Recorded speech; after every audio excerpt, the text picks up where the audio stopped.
सोचिए, एक ऐसा सोशल मीडिया मूवमेंट जो पहली नज़र में किसी मीम या इंटरनेट जोक जैसा लगे, लेकिन असल में उसके तार देश के लाखों युवाओं की हताशा और गुस्से से जुड़े हों। आज के इस डीप डाइव में हम बात कर रहे हैं कॉकरोच जनता पार्टी के उस फिनोमिनन की जिसने इंटरनेट की दुनिया में सच में तहलका मचा दिया है। तो चलिए, बिना टाइम वेस्ट किए इस चौंकाने वाले और वायरल ट्रेंड की पूरी इनसाइड स्टोरी को डीकोड करते हैं। और हाँ, इस कहानी की शुरुआत होती है एक बहुत ही माइंड ब्लोइंग नंबर से, 60 लाख। जी हाँ, पूरे 6 मिलियन फॉलोअर्स, और वो भी सिर्फ और सिर्फ 2 दिनों के अंदर। मतलब कोई भी सोच में पड़ जाएगा कि आखिर इंस्टाग्राम पर रातों रात इतनी बड़ी सुनामी आई कैसे। इतने कम समय में किसी मूवमेंट का इस लेवल पर पहुंचना सच में हर किसी का ध्यान खींचने के लिए काफी था। अब जाहिर सी बात है, जब भी कुछ इतनी तेजी से वायरल होता है तो लोग थ्योरीज बनाने लगते हैं। कई लोगों को लगा कि पक्का इसके पीछे कोई डीप स्टेट या किसी बड़ी पॉलिटिकल पार्टी का अंडरग्राउंड सपोर्ट होगा। लेकिन सोर्स मटेरियल हमें एक बिल्कुल अलग ही कहानी बताता है। इसके पीछे कोई बहुत बड़ा ऑपरेशन नहीं था, बल्कि यह सिर्फ अभिजीत नाम के एक आम इंसान द्वारा शुरू किया गया एक मजाक था। पर बात यहीं खत्म नहीं हुई।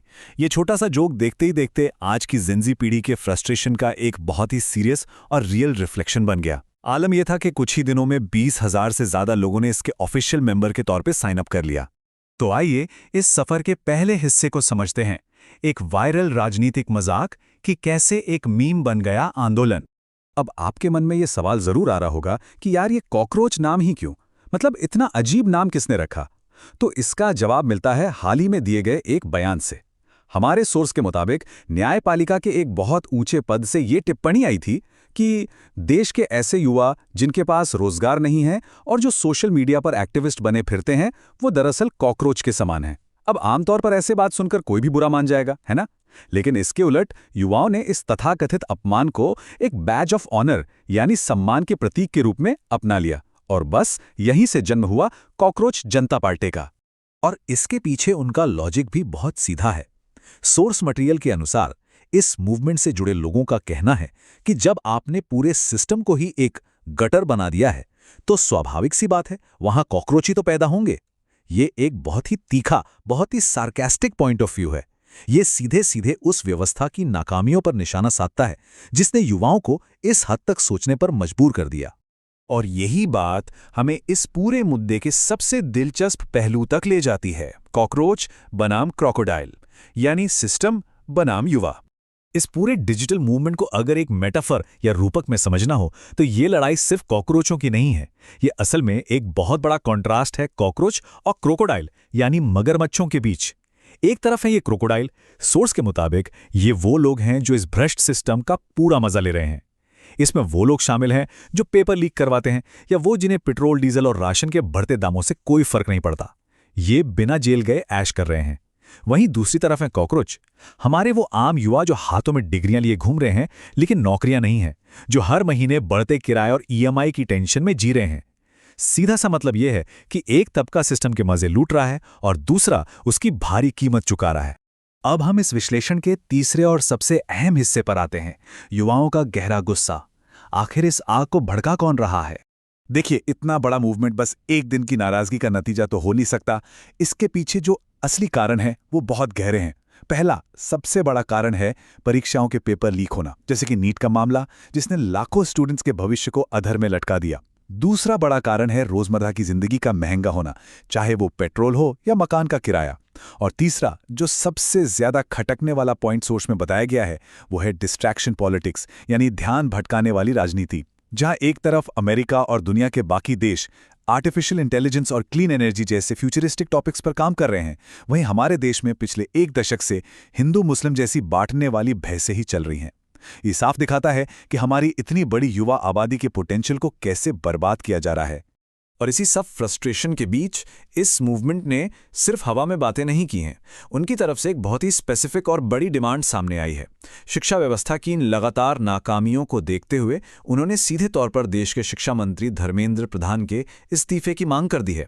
ये बात दिखाती है कि ये लोग सिर्फ मीम बनाकर टाइम पास नहीं कर रहे हैं, बल्कि सिस्टम से सीधी जवाबदेही, एक अकाउंटेबिलिटी मांग रहे हैं। तो चलिए आगे बढ़ते हैं और देखते हैं कि ये सब कैसे एक ठोस रूप लेता है। पार्टी के 5 मुख्य संकल्प यानी सीजेपी का संविधान। आपको जानकर हैरानी होगी कि सरकास्टिक और मजाकिया नाम के पीछे एक बहुत ही सीरियस और वेल स्ट्रक्चर्ड 5 सूत्रीय मैनिफेस्टो छिपा है। इसके पहले 3 पॉइंट बहुत ही क्रिस्प और डायरेक्ट हैं। पहला, किसी भी चीफ जस्टिस को रिटायरमेंट के बाद राज्यसभा की सीट का इनाम नहीं मिलना चाहिए।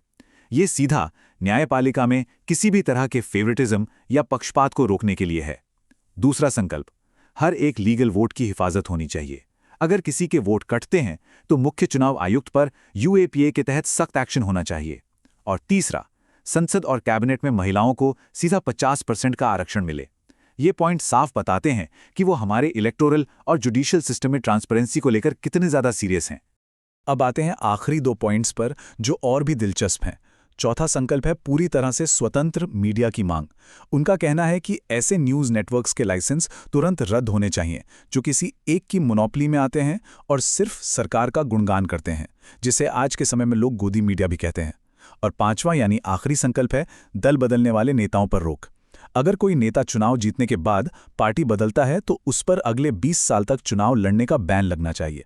आप देख सकते हैं कि ये मौजूदा पॉलिटिकल प्रैक्टिसेस के खिलाफ एक बहुत ही करारा और डायरेक्ट रिस्पॉन्स है। कुल मिलाकर बात यह है कि ये मूवमेंट खुद को किस नज़र से देखता है। हमारे सोर्स के मुताबिक वो खुद को कोई कमज़ोर तबका नहीं मानते, बल्कि एक ऐसी मेहनती प्रजाति मानते हैं जो कभी हार नहीं मानती।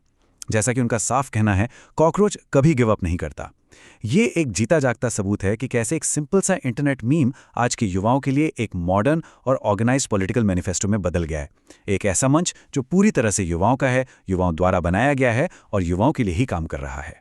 तो इस पूरे एनालिसिस के बाद हमारे सामने एक बहुत ही बड़ा और सोचने वाला सवाल खड़ा होता है।